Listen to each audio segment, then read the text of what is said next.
Então, gente, espero que esteja tudo bem com vocês. Hoje a gente vai falar sobre a teoria do romance de Lukács. Na nossa programação era previsto que a gente lidasse com esse capítulo, que deve ter umas 70 páginas, né? As formas da grande épica em sua relação com o caráter fechado, a problemática da cultura como um todo, na semana passada. Enquanto nessa semana a gente leria outro texto. Esse texto de Adorno, né, que estava programado para hoje, palestra sobre lírica e sociedade, eu tenho uma aula gravada sobre ele, né? Mas eu até posso colocar para vocês. Mas de fato, o texto do Lukács é mais complexo e por isso exige talvez mais tempo, né? Mais considerações. Então eu trouxe aqui, fiz uma seleção, né, de citações para a gente pensar esse texto, né, esse longo capítulo de Lukács. Aqui eu estou apresentando o Lukács. Vem esse moço simpático. Aqui é o Lukács com 1917, ele é de 85, quase a minha idade. Vejam só que naquela época as pessoas que têm 20 anos parece que tinham 40, né? Não estou fazendo os cálculos direitos, é óbvio. E o que mais, gente? Ele se tornou conhecido sobretudo como um pensador marxista, mas essas obras, né, a teoria do romance, a alma e as formas, elas são anteriores, né, a esse credo marxista. Na verdade, mais tarde, quando ele se alinha aos comunistas,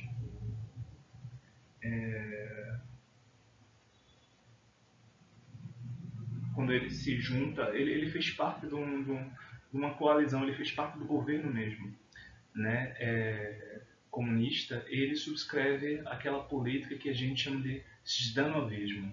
Tá? Zdanov, ou Zdanov, era um político, era o ministro soviético da cultura. Não sei qual é o nome, o título que se dá, mas ele era tipo o ministro da cultura, né? E a União Soviética tinha um programa político muito claro, né? O do romance socialista, o romance que representa as necessidades do trabalhador, que representa a injustiça vivida pelo proletariado e por aí vai, né? Portanto, ele subscreve essa política e abjura, ele renega, ele recusa, né, o velho Lukács, o primeiro Lukács, né? E aí eu trouxe uma citação dele. A perspectiva do realismo socialista é, naturalmente, a luta pelo socialismo. Tá? Isso aqui é a política de Zdanov. O realismo socialista difere do realismo crítico não apenas por estar baseado em uma perspectiva socialista específica, mas também por utilizar desta perspectiva para descrever, desculpem o lapso, desde dentro as forças que trabalham em favor do socialismo. Portanto, quando ele fala aqui em realismo crítico, ele está falando do realismo do século XIX. Vocês devem lembrar que na segunda metade do século XIX a gente tem o desenvolvimento dessa chamada escola realista ou naturalista, ou realista naturalista, né? E o que o Lukács está dizendo aqui é que aquele cânone de produção, aquela preocupação com a realidade, com a forma de representar essa realidade, né, ele deve ser colocado em favor da revolução e da transformação das relações de classe, né, que caracterizariam a nova ordem, né, do mundo. Realistas críticos descreveram mais de uma vez a luta política do nosso tempo e retrataram heróis, socialistas e comunistas. Mas somente os realistas socialistas descrevem tais heróis por dentro, identificando-os assim com as forças do progresso. Essa é uma ideia de progresso que a gente já abandonou, né? Segundo certa filosofia da história, de matriz hegeliana, eu diria, porque existe um pouco disso em Hegel, mas não da forma como a gente quer, não da forma como Hegel foi lido no século posterior, né? No final do século XIX e ao longo do século XX. A gente abandonou essa ideia de progresso, como se houvesse um fim da história e a história se encaminhasse até lá, né? Mas aqui está vigente para Lukács, né? A grandeza do realismo socialista, continua a citação, reside no fato de que a totalidade histórica dirigida ao comunismo, vocês vejam, né, existe uma totalidade, uma soma de tudo, né? que tem uma finalidade, o comunismo, torna-se, continua a citação, clara como a luz do dia em qualquer fragmento de uma determinada obra. Né? Portanto, isso aqui é arte engajada, é arte comprometida com a transformação da sociedade em certas, ou conforme certo ideal, né, de sociedade. E aí, para falar um pouco do contexto da teoria do romance, é um texto antigo, talvez o texto mais antigo da bibliografia e, no entanto, algo de que eu não abriria mão jamais em nenhum curso, né? De 1916. Ele escreve um prefácio em 1962 em que ele explica as premissas, né, dessa obra e ao mesmo tempo diz, mas isso era muita inocência minha, blá blá blá. Eu não acho que seja muita inocência, mas eu também não conseguiria dizer que nesse prefácio ele está simplesmente prestando um serviço, né? Ele está simplesmente matraqueando algo em virtude da política zdanovista, tá? A política de Zdanov na União Soviética caiu em 1955 e nesse intervalo houve muita abertura para outras manifestações artísticas. Ainda assim, Lukács permaneceu filiado a esse ideal de uma arte que representasse a saúde coletiva, né? Outras formas, outras manifestações artísticas sendo decadência burguesa. E nesse contexto do início do século XX, outras obras, eu esqueci de colocar aqui as datas, outras obras também foram publicadas de interesse e relevância para a compreensão, né, do quadro. Lembrem que uma das motivações da guerra, quando a guerra se instalou na Europa, diz respeito a um certo mal-estar civilizacional, né, em virtude do qual muitos artistas apoiaram a guerra como sendo a possibilidade de transcender esse mal-estar civilizacional. Né? E aqui eu trouxe 3 exemplos de textos que lidam com esse problema da cultura numa vibe muito próxima, né, a de Lukács. Não segundo a mesma orientação, né, mas que mostram as mesmas preocupações. Né? Oswald Spengler, Declínio do Ocidente, Ernst Bloch, O Espírito da Utopia, e finalmente o Gerd Simmel, que eu coloquei aqui, que na verdade é uma influência para Lukács. Tá? Esse texto, Philosophische Kultur, traz um outro, né, esse é um livro, mas ele traz um texto chamado A Tragédia da Cultura. Tá? E A Tragédia da Cultura oferece algumas categorias básicas para a discussão que Lukács vai travar aqui. Né? E aí, no nível das premissas, é importante entender isso, eu coloquei a hermenêutica de Dilthey, o próprio Lukács menciona, certo? Lukács também utiliza dessa lógica da pergunta e resposta, que não é diretamente Dilthey, mas faz parte do contexto, né? Segundo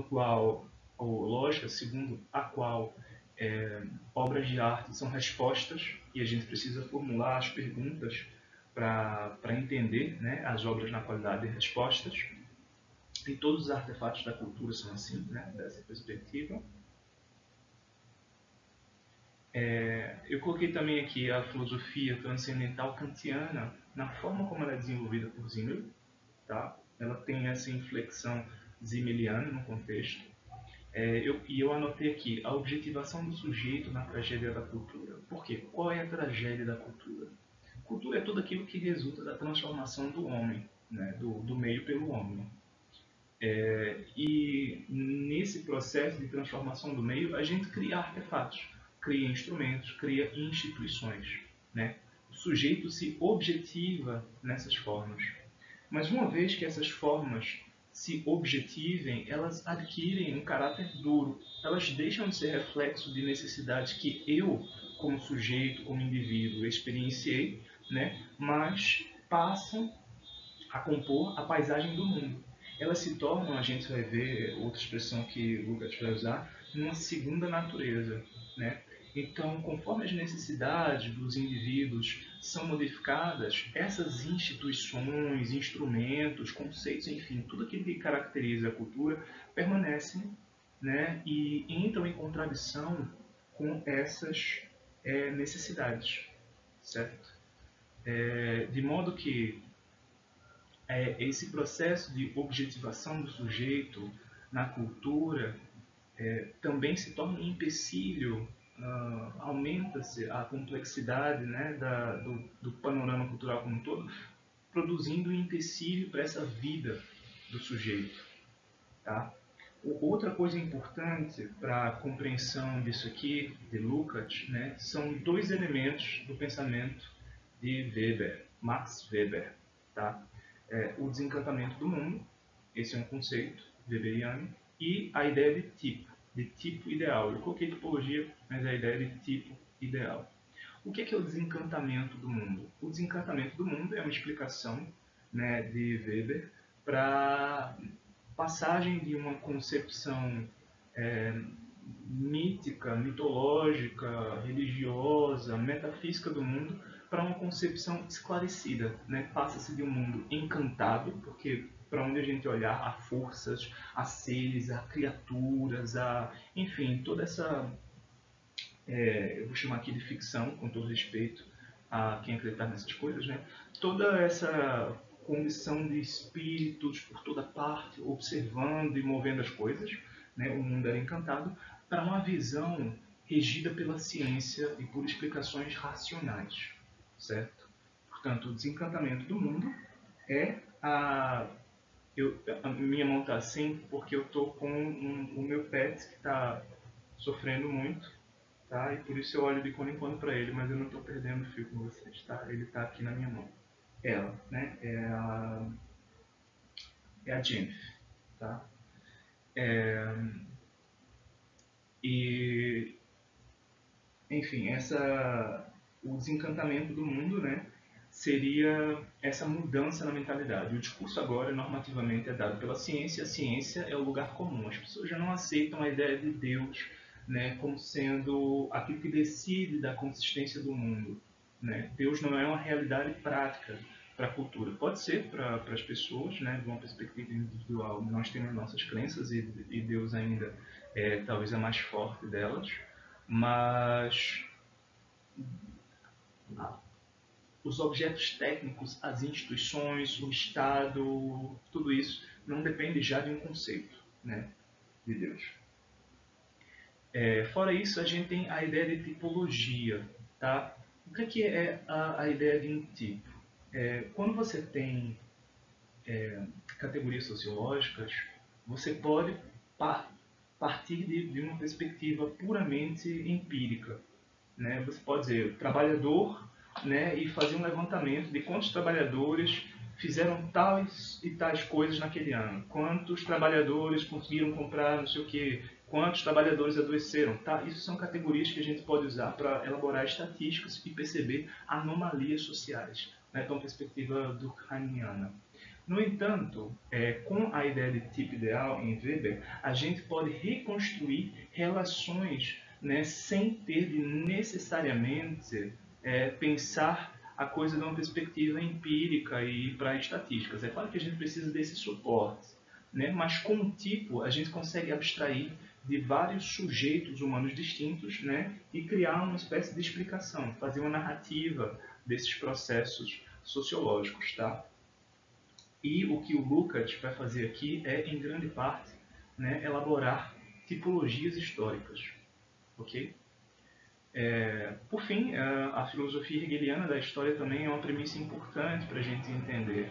Né? E eu já falei, diz respeito a uma certa teleologia. Tá? Logia, de lógica, né, do teleos, que quer dizer fim, finalidade. Tá? Outra forma de dizer fim é scaton, né? Mas enfim, a teleologia seria essa lógica da finalidade. O homem segue em direção ao progresso. Portanto, né, as coisas acontecem sempre de modo a superar as velhas contradições. Problemático. Problemático. Né? Dizer que Marx era assim também é problemático, da mesma forma como dizer que o próprio Hegel era assim. Tá? Teleologia em Hegel é a necessidade da lógica que ele está explicando e não algo que existe na história para ele. Tá? De qualquer modo, a gente gosta de bater em Hegel e em Marx em virtude disso. Eu normalmente não gosto de bater nessas figuras porque eu acho que é muita pretensão de meros mortais, né? Querer bater em deuses. Depois, eu coloquei aqui 3 razões para a gente prestar atenção. 3 coisas a que a gente deve prestar atenção. Tá? Primeiro, quando a teoria do romance foi escrita, né, a teoria da literatura não existia como disciplina. Tá? Então a gente não tinha um modelo acadêmico claro de como lidar com essas coisas.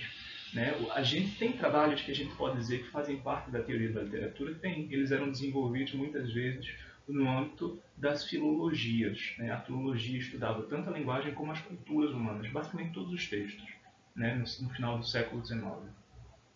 Mas teoria da literatura, como a disciplina que a gente conhece hoje, não existia. A linguística também não funcionava como matriz. Né? Uma das coisas que a gente colocou é que a teoria da literatura depende, né, dessa disciplinarização da linguística para se desenvolver e depois tomar um caminho próprio, retomar outras coisas, outros conceitos e tal. Né? Mas nessa época não existia como matriz, tá? Portanto, a linguagem que a gente vai perceber aqui, o uso conceitual é muito distinto dos nossos hábitos de raciocínio hoje. Né? E por fim, o terceiro aviso é que Lukács, chama-se Georg Lukács, tá? Jorge Lucas, e não Lukács, é Lukács. Lukács. Vocês cariocas conseguem fazer bem isso aí, Lukács. Né? Lukács, ele adota, né, ele faz opção por mencionar obras, né, de modo que essas opções determinam previamente a teoria. E qual é o problema de adotar essas opções? É porque a teoria depois passa a valer somente para aquilo que ela está descrevendo. Ou seja, embora ele fale de tipos e ele reconstrua esses tipos, é altamente questionável a possibilidade de utilizar esses tipos, né, numa posterior aplicação da teoria do romance. Você pode dizer, pode usar os tipos, né, mas pretender que chegar ao tipo, ou associar o tipo a um romance, a uma novela, a um conto até, né, querer fazer isso é reduzir tanto o conto ao tipo, como trucidar, destruir, acabar, né, com o propósito e os grandes raciocínios dessa obra de romance. Né. Uma outra coisa que eu devo comentar e que é interessante também é pensar como essa obra, Teoria do Romance, foi importante para o desenvolvimento do marxismo contemporâneo, do marxismo cultural contemporâneo. Tá? Eu falo nomeadamente em Adorno, Benjamin, Horkheimer lida pouco com cultura, mas Marcuse lida, Leo Löwenthal lida. Tá? Todos esses são autores que leram durante a juventude a teoria do romance de Lukács, né, e que incorporaram muitos insights da crítica, né, da historicidade das formas de Lukács à crítica da cultura burguesa. Okay? Portanto, é um livro muito importante. É um livro difícil de se ler, não é fácil. Eu não deveria ter colocado nesse curso, pelo menos dessa forma, não à distância. Né? Eu acho que o ideal seria a gente ter mais tempo, né, para fazer uma leitura em conjunto e pensar junto, tirar dúvidas e tal. Esse não é o melhor formato. Esse não é o melhor formato. Me desculpem que eu estou... a minha gatinha tá morrendo. Eu vou parar aqui e eu vou retomar num instantinho, tá, gente? Vocês nem vão perceber. Aqui do lado direito, ó, aqui do lado direito tem o plano da obra. Né? É importante entender o plano da obra, porque existe uma certa reflexividade entre essas duas partes, e depois cada recorte desse vai produzir uma série de proposições, né, a partir das quais pensar o conjunto da teoria do romance. Portanto, uma coisa que vocês têm que fazer sempre ao ler qualquer livro é ver como ele organiza as partes do argumento. Tá? Como ele organiza as partes do argumento.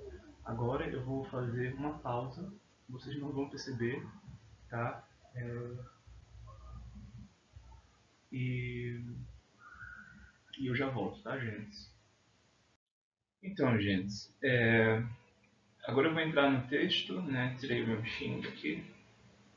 E eu queria começar lembrando o título da sessão, né? O texto, a obra chama-se A Teoria do Romance. E o título dessa primeira sessão é As Formas da Grande Épica em sua relação com o caráter fechado ou problemático da cultura como um todo. Portanto, vamos segmentar, tá? Sempre segmentem os títulos. Formas da Grande Épica. Então, a gente tem uma épica que a gente caracteriza como sendo grande e a gente está falando especificamente das formas desse gênero grande épica. Porque epopeia, romance, novela são formas, tá? São formas desse gênero grande épica. Esse gênero grande épica, né, está caracterizando um certo arco antropológico, narrativo, né, por meio dos... Não arco antropológico narrativo propriamente, ainda não é narrativo, tá? É um quadro que diz respeito às formas de vida, né? Ele está transformando isso numa categoria antropológica. E aí ele fala da relação dessas formas com o caráter fechado ou problemático da cultura. A gente tem duas formas de cultura. Ela pode ser fechada, né? Ou ela pode ser problemática. Problemática é porque ela é aberta, por oposição ao fechado. Quer dizer que ela não está encerrada num universo autocontido. Daí ela ser problemática, né? E essa trecho aí, né? Essa seção, né? Da obra, né? Tem outras... Agora perdi o índice. Tem outros 5 tópicos, né? As culturas fechadas que ele vai introduzir, o problema da filosofia histórica das formas, epopeia e romance, ele vai diferenciar o gênero, né? A forma interna do romance e, finalmente, o condicionamento e significado histórico-filosófico do romance. O ideal, em alguns textos, é começar sempre pelo final. E aqui, em Lucas, eu acho que o ponto de chegada é mais importante para que a gente compreenda, tá? Do que o desenvolvimento do argumento. No entanto, na literatura, na música, na filosofia, o que interessa é muito mais o processo de pensamento do que a chegada ao ponto final. Portanto, eu sugiro fortemente que vocês recomendem desculpem a minha cabeça. Eu sugiro que vocês leiam o texto estudando com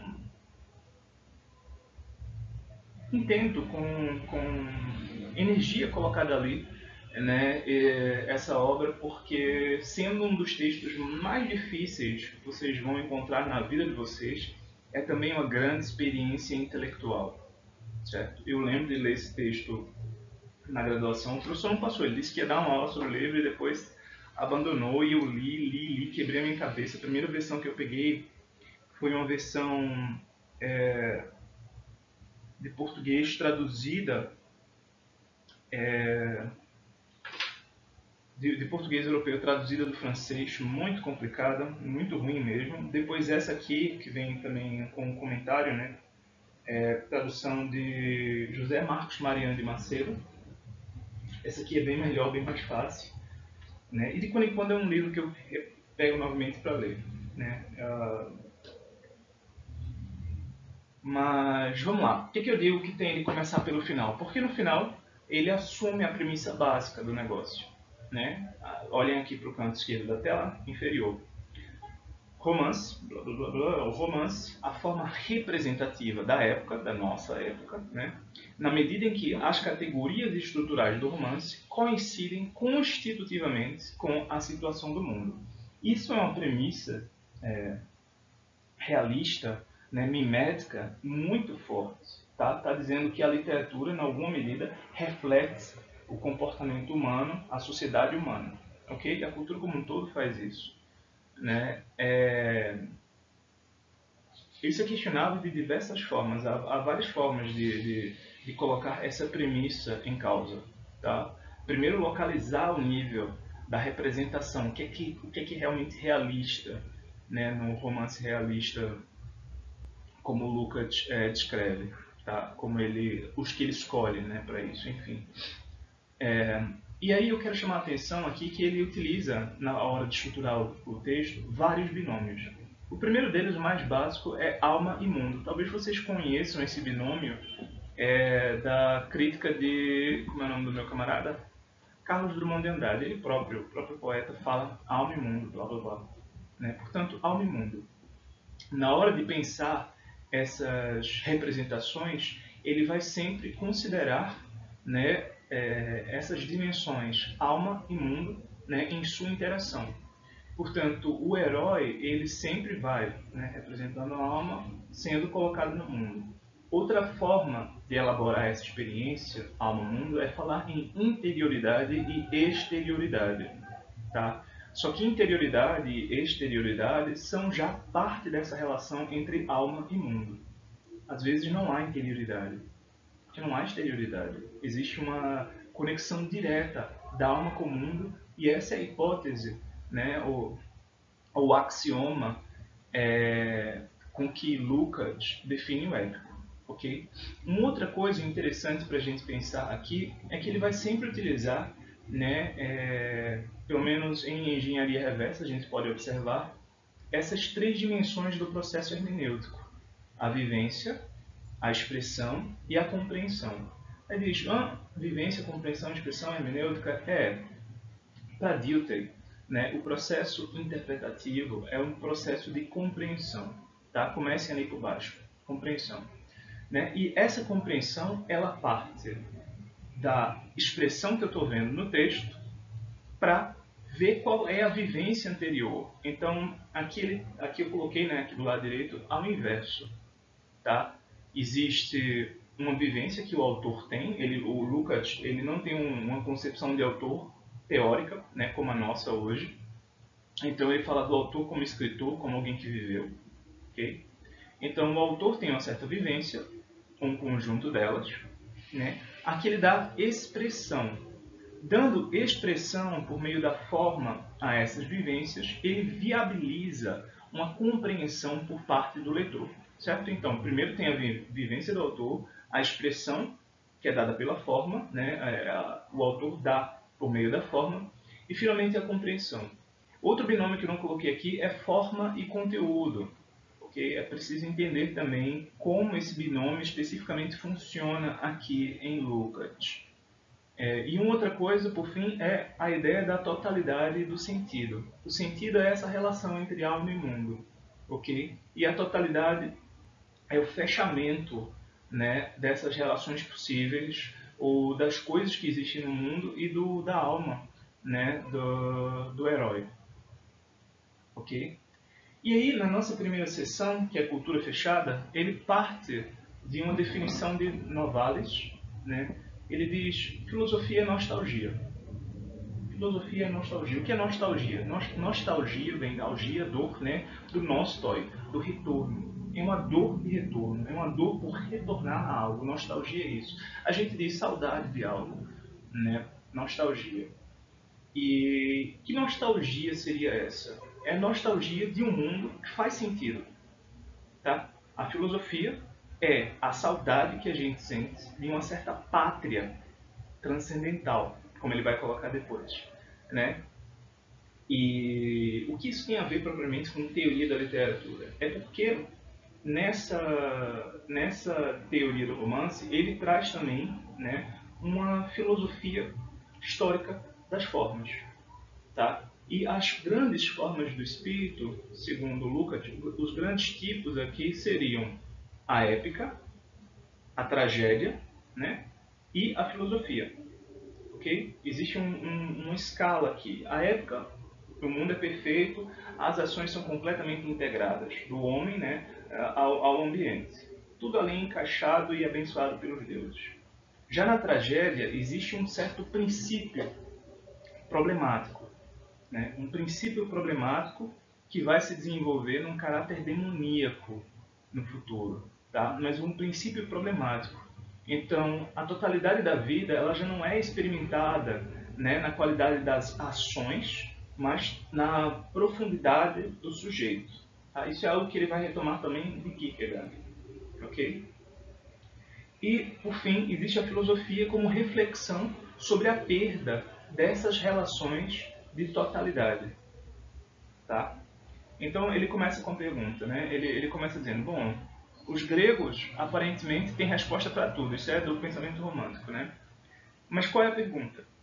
Né? A gente olha para a arte grega, para a civilização grega, tudo perfeito, tudo no seu lugar, né? Parece que o mundo não sofre grandes questionamentos, as pessoas parecem que não têm interioridade, ninguém se coloca problemas morais, todo mundo sabe desde sempre como agir. Né? Isso na epopeia e na tragédia também grega. Então ele diz, bom, a pergunta da qual nasce a epopeia como resposta configuradora é: como pode a vida tornar-se essencial? O que é uma resposta configuradora? É porque a resposta é que dá forma à pergunta. Tá? A pergunta ela não existe antes da resposta. Ok? Se diz a pergunta não existe antes da resposta, por uma questão lógica, né? É como se tudo se passasse aqui num plano puramente natural, né? E só depois que a gente perdeu essa natureza que a gente se coloca a pergunta e a gente lembra, a gente retorna àquela representação original. Como pode a vida tornar-se essencial? E a questão é, como pode a vida tornar-se essencial? Essencial em língua portuguesa significa importante, imprescindível, nesse é o sentido. Mas aqui, essência reflete a natureza interna, tá? A natureza interna do sujeito.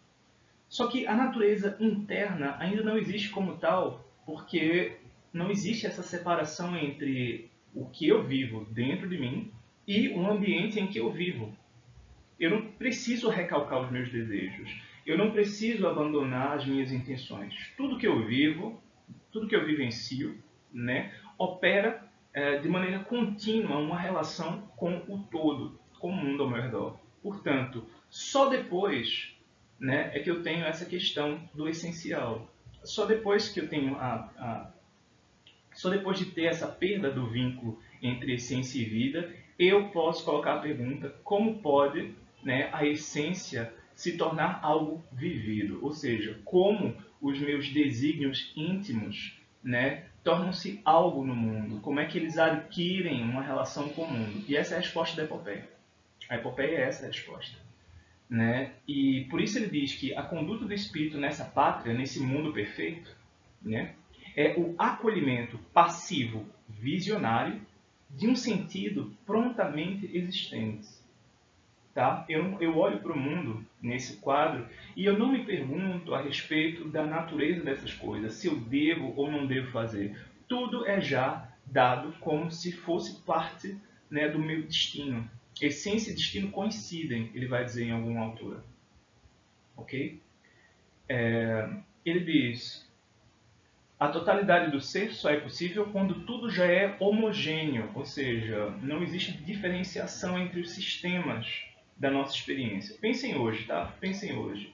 Hoje a gente vive certas contradições, né, que fazem parte da vida. Eu acredito em transformações políticas de natureza radical e sou contra a exploração do trabalho humano, né? Mas quando for comprar uma roupa para mim, eu vou procurar uma roupa que seja barata, que tenha sido produzida em grande escala para poder, né, baratear o preço. Ou vou comprar comida pensando também, né, em poupar. Quando eu sei que para que o preço de um objeto tenha um valor pequeno, toda a cadeia de produção tem que ter sido reduzida junto, né? O salário das pessoas que transportam a comida, o salário das pessoas que organizam na loja, o salário, né? O lucro dos produtores, tá? Tudo isso, né, vai sendo diminuído. Por quê? Porque é preciso aumentar a margem de lucro. Né? Então, qualquer pessoa hoje vive contradições essenciais entre certos compromissos éticos, né, que a gente tem para com o gênero humano, eu acredito, espero que vocês tenham também, e aquilo que a gente faz de fato, aquilo que a gente efetivamente vive, né? Então, existe uma diferenciação dos sistemas aqui. A gente pode transpor isso para vários outros âmbitos, né? Uma das coisas que a religião coloca, por exemplo, a religião cristã, historicamente, é uma religião que se afasta da vida social, né? Os cristãos viviam em comunidades, eles não tinham vida política, manifestação política, né? Depois é que houve essa casamento das coisas. Mas também isso, né, é uma pergunta que você pode colocar. Religião em conflito com a vida social em conflito com a moralidade, ou mesmo a moralidade em conflito com a religião, porque você pode, né, fazer parte de um determinado grupo, acreditar em certas coisas, mas não acreditar absolutamente em tudo aquilo, ou seguir tudo aquilo. Enfim, a nossa vida, ela é tudo menos homogênea, tá? Ela é tudo menos homogênea. Não dá para costurar um todo das nossas experiências. Ela é fragmentária. Para cada lugar eu tenho uma identidade específica, tá? Ou seja, totalidade só é possível quando as formas, estou citando aqui Lukács, não são uma coerção, mas somente a conscientização, a vinda à tona de tudo quanto dormitava como vaga aspiração no interior daquilo a que se devia dar forma. Que diabos é isso? Que diabos é isso? A função da arte é dar forma, né, a uma determinada vivência. Né? A gente viu aqui à esquerda, aqui do lado esquerdo, eu tenho que colocar assim o dedo aqui na câmera. Aqui do lado esquerdo, a gente viu que a arte daria forma a essas vivências. Né? Mas essas vivências, elas não têm forma por si próprias no mundo heterogêneo. Elas adquirem forma no esforço por elaborar, né, essa homogeneidade. Então, a forma, ela sublima as contradições, os problemas da nossa vivência. Da mesma forma como elas podem dar expressão, as formas podem dar expressão à impossibilidade da própria sublimação. As formas da arte moderna são assim, são problemáticas. Né? Nada está pronto, tudo precisa ser inventado a cada vez. Tá? Dá expressão à própria impossibilidade de uma forma que reconcilie os vários aspectos da nossa experiência. Né? Mas, para os gregos, na antiguidade, as formas não são uma coerção como elas são hoje. Elas são simplesmente algo que surge das próprias coisas. Elas são a natureza espontânea do sujeito, refletindo, né, a natureza da cultura, do contexto, do mundo em que o sujeito vive. Okay? Daí a ideia de que essas formas são uma vinda à tona do que já estava dentro do quê? Daquilo a que se devia dar forma. Daquilo a que se devia dar forma mas o que é isso? Não existe antes de receber forma. Ok? Forma é o modo como uma determinada substância se manifesta. E o fato da forma já estar pronto dentro da substância significa que essa forma ela é essencial, que ela é substancial, que ela reflete a essência da coisa. Ok? É um pouco complicado, né? mas a gente vai entendendo. E ele continua. Esse é o mundo da filosofia grega. Tá? O mundo que a filosofia grega representa é o mundo das formas perfeitas. Mas tal pensamento, ok? Eu só me dou conta disso, tal pensamento surgiu apenas quando a substância já começava a desvanecer-se, né? É o fato de as coisas não serem mais evidentes, não serem mais tão homogêneas assim, que me permite ver a diferença entre o que eu estou vendo e o que eu gostaria de ver, entre o que eu sou obrigado a viver e o que eu ouvi algum dia que eu viveria. Certo? E aí, nesse processo, citando aqui o Lukács novamente, nesse processo ocorre a evasão da substância. Né? Ele vai falar um pouco mais desse processo na página 31. Seus estágios são as grandes formas intemporalmente paradigmáticas da configuração do mundo. Epopeia, tragédia e filosofia. Você diz, pô, as formas intemporalmente paradigmáticas. Quer dizer que o mundo se organiza usando essas três formas absolutas. Epopeia, tragédia e filosofia. E aí ele vai explicar, né, por que o mundo se organiza assim. É muito interessante, no entanto, pensar que se ele coloca essa filosofia histórica das formas como uma perda das relações substanciais, porque isso os outros também veem. A tragédia da cultura é isso, o declínio do Ocidente é isso, tá? É perda de uma substancialidade das formas culturais. Se ele coloca isso, ele também percebe que já houve uma revival disso durante a Idade Média. Daí ele vai fazer o comentário, né, na página 34.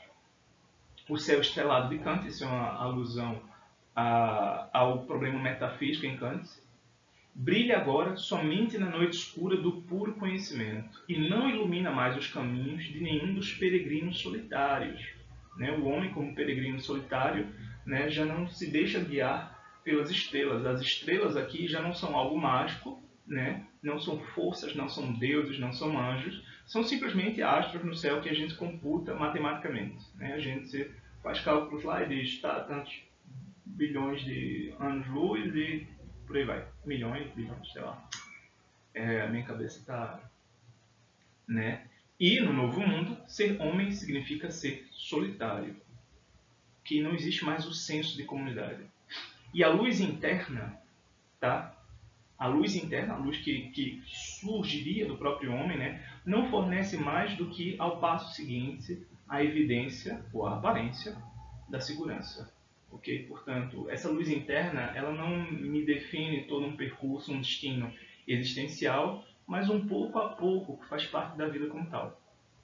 De dentro já não irradia mais nenhuma luz sobre o mundo dos acontecimentos e sobre o seu emaranhado alheio à alma. Eu não tenho explicação sobre o mundo mais. Né?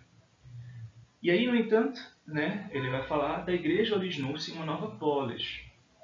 Nova polis, polis é a forma social grega, né? Uma nova forma social. Do vínculo paradoxal entre a alma perdida em pecados inexpiáveis, a redenção absurda, mas certa, né? O vínculo entre pecado e redenção, originou-se um reflexo quase platônico dos céus na realidade terrena. Do salto entre uma coisa e outra, originou-se a escala das hierarquias terrestre e celestial, pela última vez. Tá? Pela última vez. Não tem mais chance de retornar.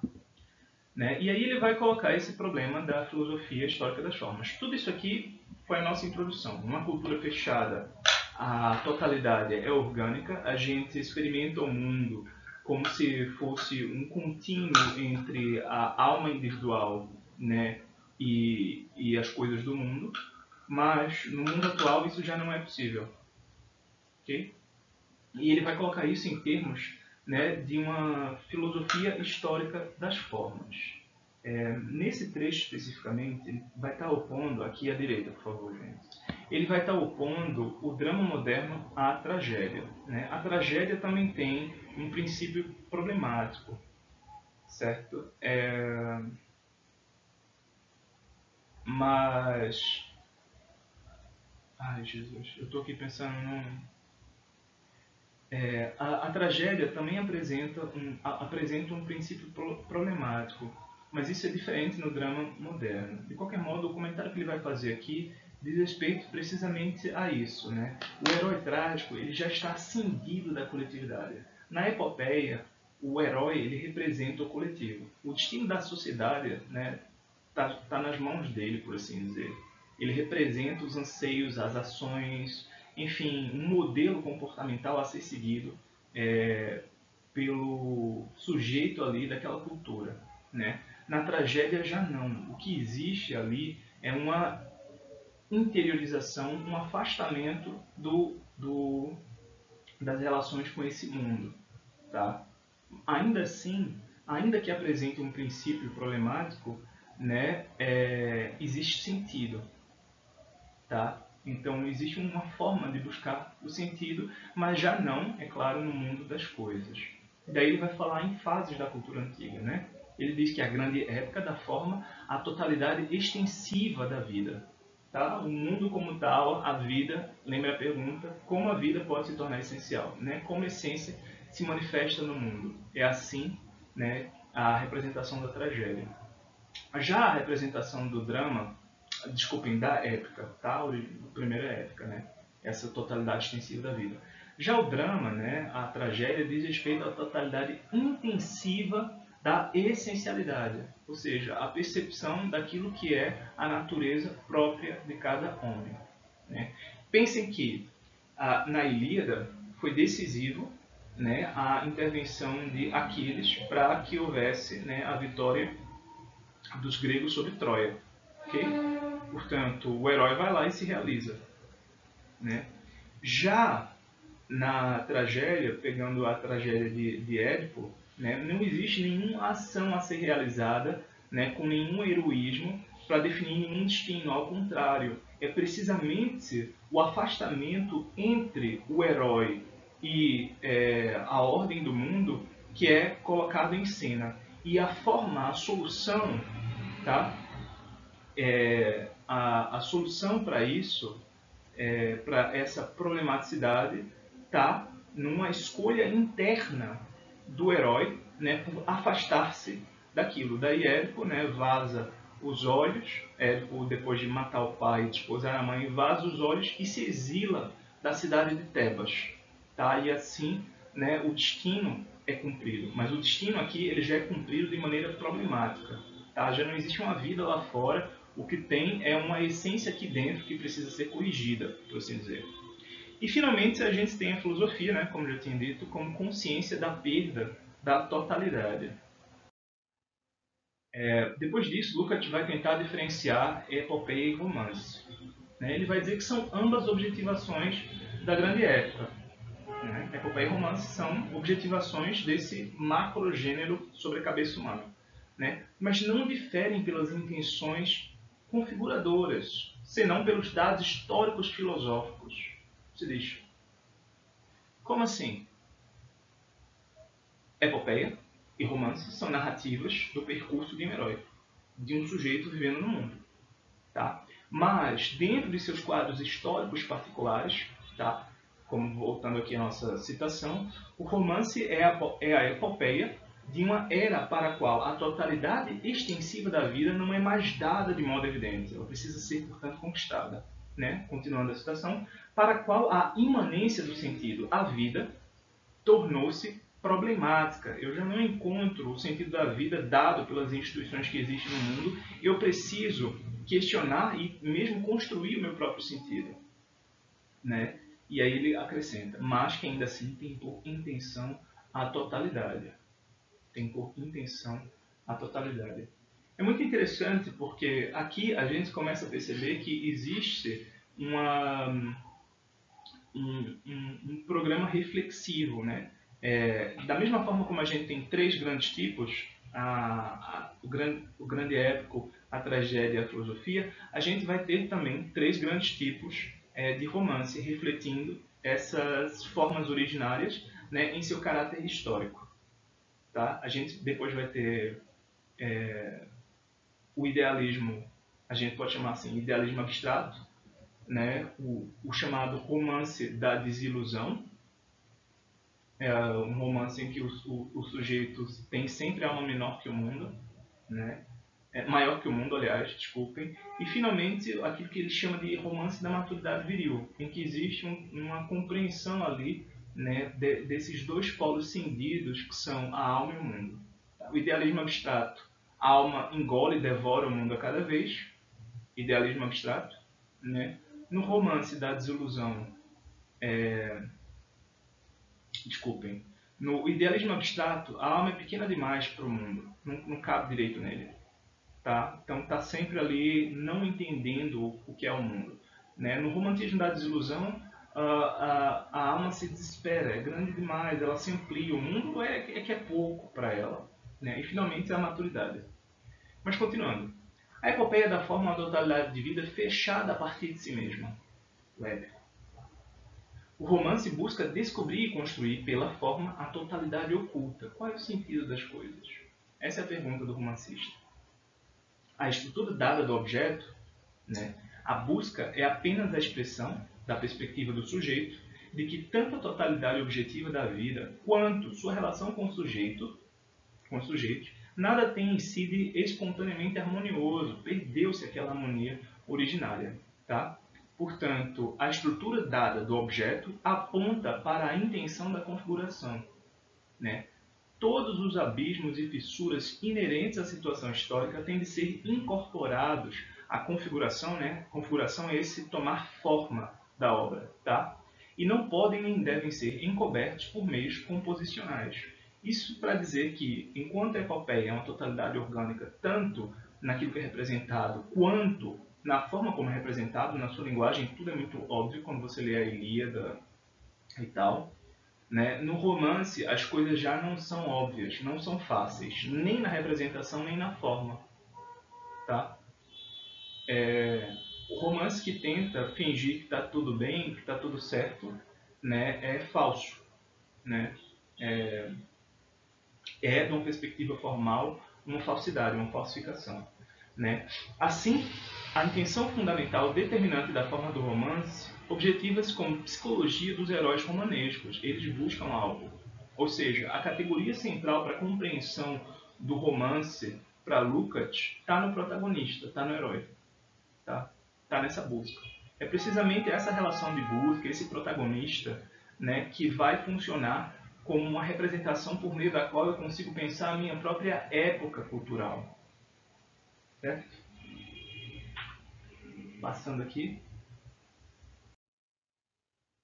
É interessante pensar também nisso que ele fala de desterro da pátria transcendental. Ele vai dizer, a epopeia ou é o puro mundo infantil, né, no qual a transgressão de normas firmemente aceitas acarreta por força uma vingança, né, que por sua vez tem de ser vingada e assim ao infinito, ou então é a perfeita teodiceia, na qual crime e castigo possuem pesos iguais e homogêneos na balança do juízo universal. Quer dizer que tudo é perfeito nesse mundo épico, contanto que você compense as coisas.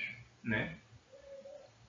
Na tragédia, o crime é um nada ou um símbolo, um simples elemento da ação exigido e determinado por requerimentos técnicos, ou rompimento das formas situadas aquém da essência, a porta pela qual a alma ingressa em si mesma. Portanto, enquanto o crime, né, um erro na epopeia, é simplesmente um toma lá da cá, um número num cálculo, na tragédia ela dá início a um processo, né, que permite essa visualização da essência dentro de si.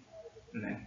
A loucura é inteiramente, estou lendo aqui, né, ignorada pela epopeia, exceto quando se trata de uma linguagem universalmente incompreensível de um mundo sobrenatural, a inspiração do poeta, loucura, Cassandra, tal, né, que só assim se torna manifesto.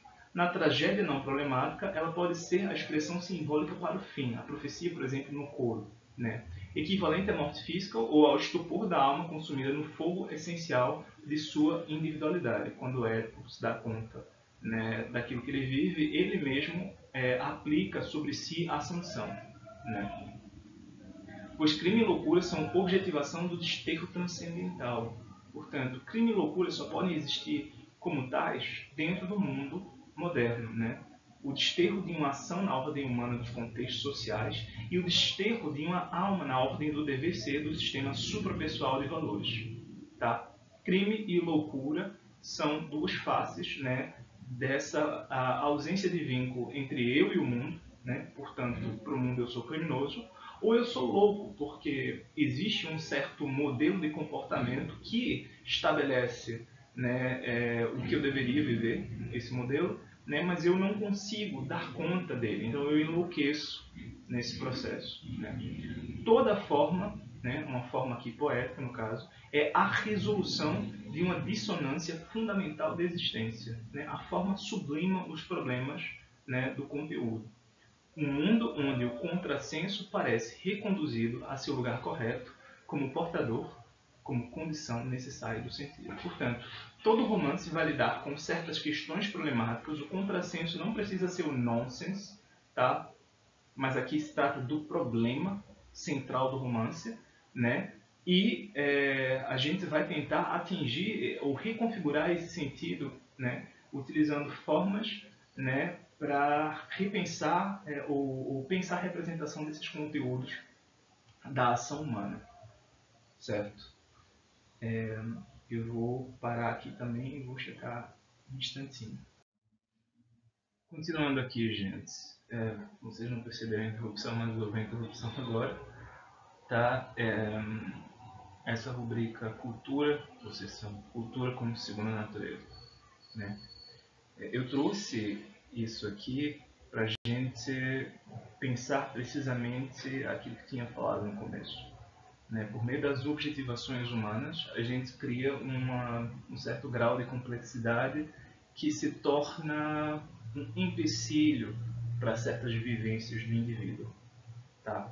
E por isso, Lukács vai dizer, a segunda natureza das estruturas do homem não possui nenhuma substancialidade lírica, ou seja, não refletem essa relação do indivíduo, né, com a própria experiência. Ele continua, tá? Suas formas são demasiado rígidas. O conteúdo de suas leis é, por demais, determinado, fechado, né, para jamais poder abandonar os elementos que, na lírica, têm de se tornar motivos ensaísticos, motivos de tentativa. Né? Ou você está dentro ou você está fora das regras do jogo social. Tais elementos, contudo, vivem tão exclusivamente à mercê das leis, são a tal ponto desprovidos de qualquer valência sensível de existência independente de tais leis que, sem estas, é inevitável que eles sucumbam ao nada. Né? Ou seja, desculpa, eu estou sem cabeça, eu queria passar. Né? Essa natureza não é muda, manifesta e alheia aos sentidos como a primeira. É um complexo de sentido petrificado que se tornou estranho, já de todo incapaz de despertar a interioridade. É um ossuário de interioridades putrefatas, e por isso só seria reanimada, se tal fosse possível, pelo ato metafísico de uma ressurreição do anímico que ela, em sua existência anterior, ou de dever ser, criou ou preservou, mas jamais seria reavivada por uma outra interioridade. E aqui vocês têm que lembrar aquela coisa lá, né, do Dilthey, né? Eu compreendo uma instituição porque eu percebo que ela exprime, né, ela dá vazão a um determinado conteúdo vivencial. Mas essa expressão desse conteúdo vivencial, ela não pode ser reativada por mim e revivida. Né? É o mesmo esquema. Né? Ela já morreu ali, está congelada naquela imagem, certo? E esse é o conceito de segunda natureza. Né? A segunda natureza, a cultura, ela coloca a gente dentro de um repertório de sentidos que já estão dados, mas que, na medida em que estão dados, não são capazes de produzir, né, um indivíduo novo. Ao contrário, é o indivíduo que produz a cada vez uma nova relação com as coisas do mundo. Tá? E, finalmente, aqui a nossa sessão é a quarta, né? A forma interna do romance. Tá? O que é a forma interna do romance? Enquanto a gente teria a forma externa, né? O que é um romance? É basicamente um texto de uma certa extensão que tem um protagonista, um narrador, um enredo particular com começo, meio e fim, um clímax, um desenlace. Né? O clímax é o apogeu da coisa, nem toda narrativa de romance é climática, mas tudo bem. Né? Um tempo e um espaço, ou vários deles, contanto que a gente veja tudo isso se desenvolvendo. Essas seriam as formas externas. Né? O que seria a forma interna? Seria aquilo que, dentro da coisa, determina uma relação entre a configuração das partes e o conteúdo da experiência. Portanto, o narrador, o protagonista, a montagem, tudo isso reflete uma certa vivência, né, que está sendo expressa, representada ali. Essa seria a forma interna. O que é que motiva essas ligações? O que é que leva, né, o romance a existir como tal assim? Tá? Então, nesse trecho que eu selecionei, Lukács diz: o romance é a forma da virilidade madura, em contraposição à puerilidade normativa da epopeia. Puerilidade e infantilidade normativa. Por quê? Porque aquele mundo inocente oferece um modelo de comportamento. Né? O romance não é normativo, tá? Mas ele oferece, né, uma representação do que seja a maturidade viril do homem, do herói. Né? A forma do drama, à margem da vida, situa-se além das idades humanas. Né? Portanto, a margem da vida quer dizer a essência não precisa se manifestar no mundo, é toda vivida por dentro. Portanto, né, está além das idades humanas, não pertence nem à maturidade nem à infância. Okay? Mesmo se compreendidas como categorias a priorísticas, como estágios normativos. Né? A completude de seu mundo, a completude do romance, lendo aqui, né? Sob a perspectiva objetiva, é uma imperfeição e, em termos da experiência subjetiva, uma resignação. Tá? Portanto, lembrem aquele nome, alma-mundo. O mundo, né, para o romance, é imperfeito. Imperfeito. Um mundo imperfeito em que eu vivo. As coisas não estão adequadas às expectativas do protagonista relativamente à sua alma. E o que é a experiência subjetiva? Uma resignação. É conformar-se ao mundo imperfeito. Isso é maturidade.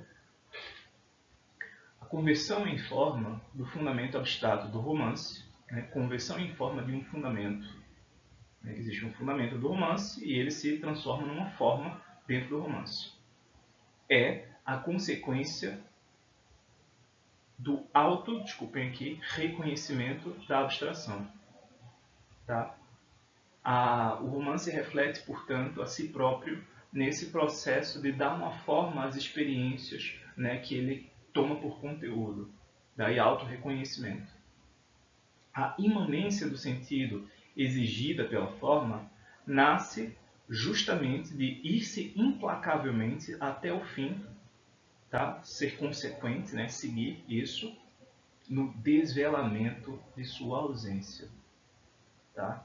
A imanência do sentido exigida pela forma, ou seja, a forma exige um sentido imanente. Mas como esse sentido imanente é conseguido no romance? Buscando-se mostrar a impossibilidade do sentido imanente da vida. Né? A arte em relação à vida, continua Lukács, é sempre um apesar de tudo. A criação de formas é a mais profunda confirmação que se pode pensar da existência da dissonância. Portanto, precisamente ali onde a arte harmoniza, onde ela parece mais bela, é que a gente está vendo a sublimação de um quadro problemático. Eu tive uma experiência recente com isso, estava trocando ideia com um colega sobre... o que era, meu Deus? Uma experiência recente, né? Estava trocando ideia com um colega sobre... ou com uma colega, ninguém vai saber. Enfim. Sobre uma área de uma ópera, né? E eu disse que era muito bonita, muito doce. E o colega disse que era tensa, que existia uma tensão ali. E as duas leituras são válidas, né? Porque enquanto uma pessoa ouve a tensão que origina o anseio, outra pessoa se apega ao anseio, né, que sublima aquela tensão inicial. Né? Eu, por exemplo, tendo a ver o copo sempre meio cheio, tá? Outras pessoas veem o copo meio vazio. Né? É uma área de uma ópera cômica de Mozart. Esqueci o nome agora. Esqueci o nome. Né? Mas continuando. Então, essa forma que sublima, ela sublima algo, precisamente a dissonância vivida na existência. Mas em todas as outras formas, continua Lukács, inclusive na epopeia, por razões agora já óbvias, essa afirmação é algo anterior à figuração, enquanto no romance ela é a própria forma. Que diabos é isso? Lembra que a forma ela já está dada na epopeia, né? Então ela é anterior, né? A criação de formas é anterior porque não existe dissonância. No entanto, no romance essa criação da forma se torna um próprio processo, tá? A intenção, a ética, continua Lukács, é visível na configuração de cada detalhe, certo? Portanto, o romance sempre vai ter isso como tema central, né? O questionamento a respeito da natureza do comportamento humano, desse dever ser, a que ele aludiu algumas vezes aqui. Esse é o nosso último slide, ok? E eu vou ler com vocês simplesmente, já estou sem paciência para as explicações. Continuando, né? O processo segundo o qual foi concebida a forma interna do romance, que a gente vinha falando, é a peregrinação do indivíduo problemático rumo a si mesmo. é você encontrar o seu citocômetro. Qual é a palavra para isso? Para você se tocar, cara. O caminho desde o opaco cativeiro na realidade simplesmente existente, em si heterogênea e vazia de sentido, para o indivíduo rumo ao claro autoconhecimento. É você dar-se conta de que o mundo em que você existe, ele não está lá para satisfazer as suas expectativas infantis, mas ele também não é completamente alheio às suas ações, ao contrário. Né? Você vai reconhecer, né, essa troca com o mundo. Não é um mundo fácil, não é um mundo bom, mas é o seu mundo, o mundo do personagem, na real.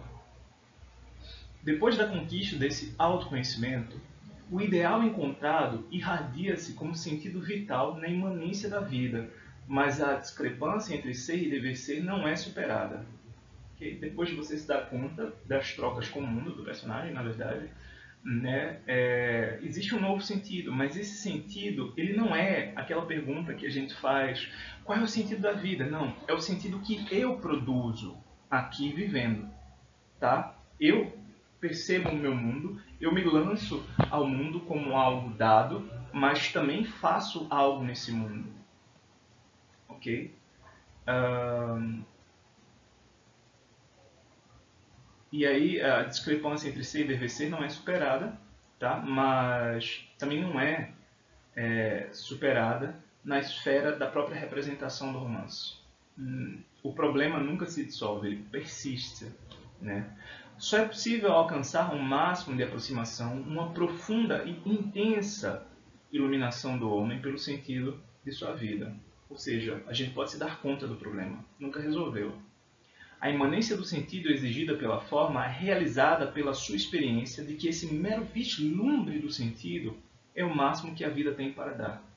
A única coisa digna do investimento de toda uma vida, a única coisa pela qual essa, agora eu não sei, vida, provavelmente, vale a pena, tá? Portanto, como a gente não pode resolver o problema, a arte, a representação, oferece um vislumbre do que seria uma solução. Tá? E esse vislumbre justifica a continuidade da vida. Isso é um foco que esses judeus, né, desse contexto, Lukács era judeu, tem na esperança. Tá? A esperança que, dentro daquele quadro em que existe perseguição, e os judeus historicamente são essas figuras messianistas, né? A esperança é o que dignifica a vida. Né? Esse processo abrange toda uma vida humana e, a parte de seu conteúdo normativo, o caminho rumo ao autoconhecimento de um homem são dados também à sua direção e seu alcance. Portanto, na representação você tem a medida da vida. Né? Por fim, essas considerações aqui que ele coloca na última sessão, condicionamentos e significado sociohistórico do romance. Né? A composição, isso aqui é bem uma conclusão, vou ler. A composição do romance é uma fusão paradoxal de componentes heterogêneos e descontínuos numa organicidade constantemente revogada.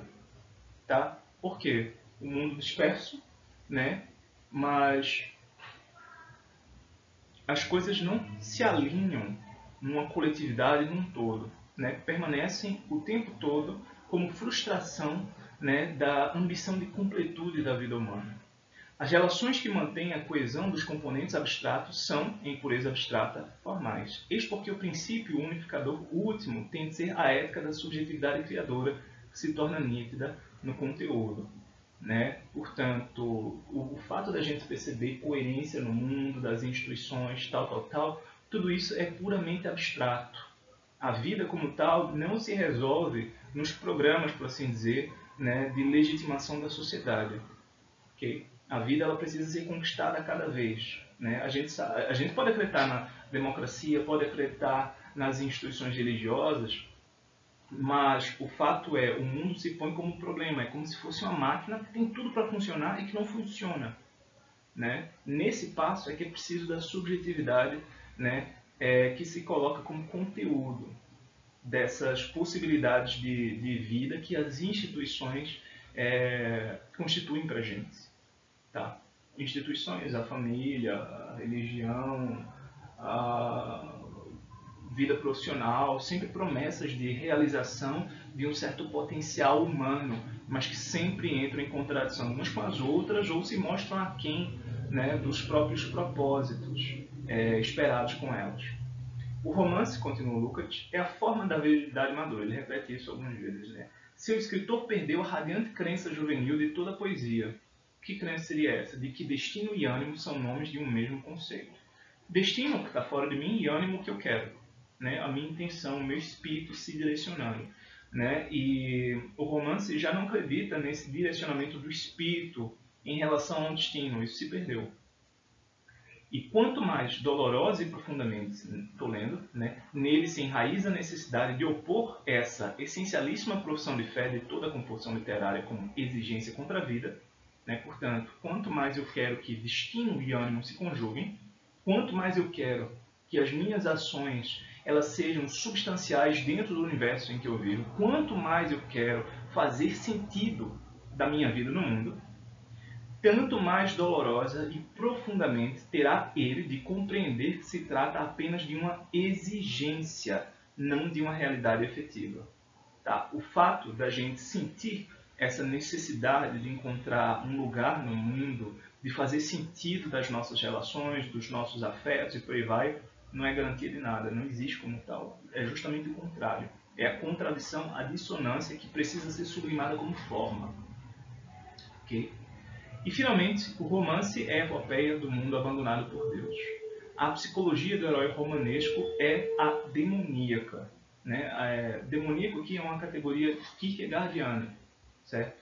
Demoníaco quer dizer que a gente não se dá conta de uma falsidade, de um erro, e por isso a gente persiste nele. Tá? Na verdade, é precisamente a nossa incapacidade, né, de olhar de novo para as coisas e fazer uma espécie de autocrítica. Um dos exemplos de demonismo que Kierkegaard cita em Doença para a Morte, que é onde esse conceito vai operar de maneira muito interessante, eu li isso bastante novinho, mas eu nunca esqueço disso. Né? Eu li isso antes de entrar na universidade até. Ele diz, imagine que tem várias pessoas bêbadas no meio da rua, tá? Várias pessoas bêbadas no meio da rua. E vai passar uma carroça. Então, o cara olha assim, o cocheiro para, né, diz, sai daí, tira essas pernas daí. Aí o bêbado pega as pernas e diz, pode passar, elas não são minhas. Mas afinal são as dele.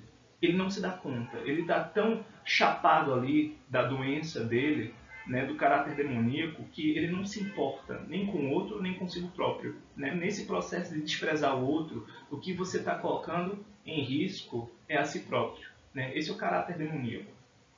Okay? Eu não consigo enxergar o outro e, na medida em que eu não consigo ver plenamente essas relações éticas implicadas nas minhas ações, nas minhas escolhas, nas minhas respostas às situações que eu vivo, tá?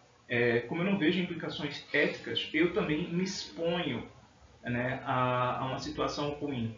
Okay? Isso é demoníaco, isso é o erro. Né?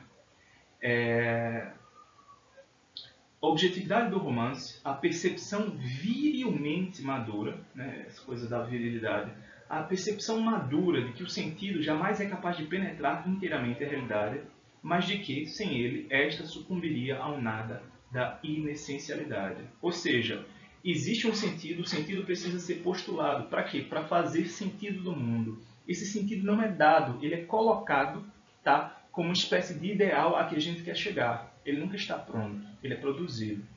Né? E o romance seria essa forma de visualizar, okay, os problemas do sentido da vida, mas nunca de reencontrar o sentido da vida. Okay? É isso, gente. Essa foi a introdução à teoria do romance. Né? A segunda parte da teoria do romance, ele vai fazer o tal ensaio de uma tipologia da forma romanesca. Ela é super interessante porque aqui vocês vão ver melhor qual é o direcionamento dessas categorias básicas, mas eu acho que a parte mais difícil está nessa introdução que a gente acabou de ver. Tá? Muito obrigado pela atenção de vocês. Semana que vem é prova, etc, etc. A gente vai falando. Tá? Tchau, tchau.